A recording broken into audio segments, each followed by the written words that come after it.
So when we kind of wanted to kick it off was, obviously as Andy said, the magazine is about grime, the history of grime, and the first article in it is what is grime. And it's actually quite interesting because it's quite a hard thing to define. So, I mean, generally, personally, I had two main views. Like, one is that grime is like a really specific thing, like it's 140 beats per minute, it's like free loops, it's like flashy culture, etc. And then the other is more on the lines of a lot of Black British music today comes under the umbrella of grime.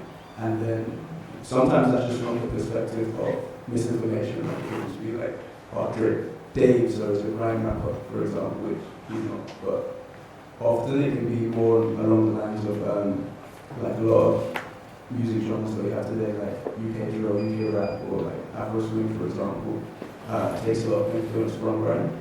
And like grime is part of the reason that it's so like popular today. So yeah, it was just, we wanted to get your opinion on sort of how you would personally define it.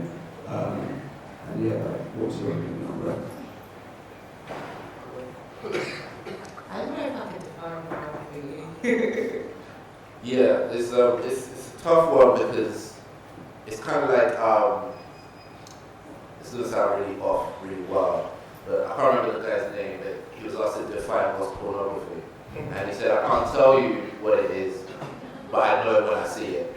And it's very much like that with grime. It's like, you know it when you hear it. That's grime. But to try to explain, I don't think it's just simple as, you know, a certain number of beats per minute or something. I don't think, but I mean, obviously, if you want to define, you can sort of use these terms.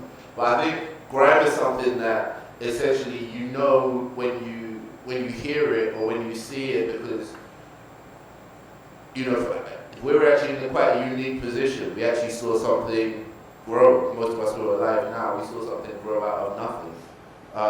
Maybe, okay, you could say it grew out of UK garage. And like hip hop in America, there's usually a transition from like happy music to the gangsterized version of it. I'm using very crude terms right now. And in the same way, we had parts of UK garage, and then out of that, people just started spitting grease on tracks, and then it became grime. Like you can plot it, but you can also feel like how, in the same way that like if you speak to some African Americans, they'll tell you about how they were in the Bronx, where people used to bring out sound systems at the basketball courts, and that's where hip hop was born. The same way I was there when the boys on the back of the bus was playing tunes off the Sony Ericsson, and you know, spitting over that. Like that's something that you've seen and you feel and you know, and everyone has their own interaction with it, and that's why I feel like it's more something you know when you see it, as opposed to something you can define in its fullness. I'd say that with grime, it's both of those things that you mentioned. So it is that 140 BPM is like where it all started. Because even the producers used to say when it comes to free loops, that was the default tempo that they were given. That's why they used to start on 140 BPM. But it is more than that. And with grime, it's all about evolution. And similarly to American hip hop, like it started off as very like just the breaks. So you had a certain tempo, and people would spit at a certain rate and a certain style.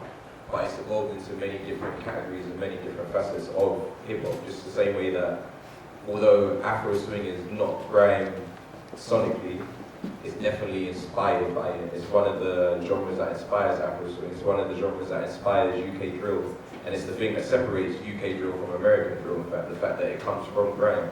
So grime is almost like the conglomerate of all of the other UK black urban genres that we see at this moment in time.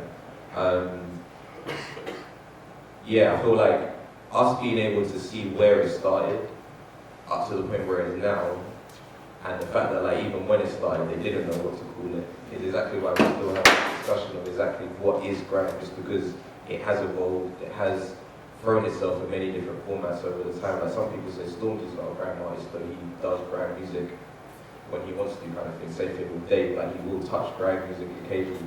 Same thing with a lot of artists, they'll touch it because that's just the inspiration of the artists that they grew up with. So it's always present, even though sonically it may not always be there. Yeah, no, I think I agree with like the points you made. Because we have a conversation as well. And I feel like I come more from the line of grime is not, it's not just one technical thing. It's like this whole genre that expanded from like people making the beats back in their bedrooms or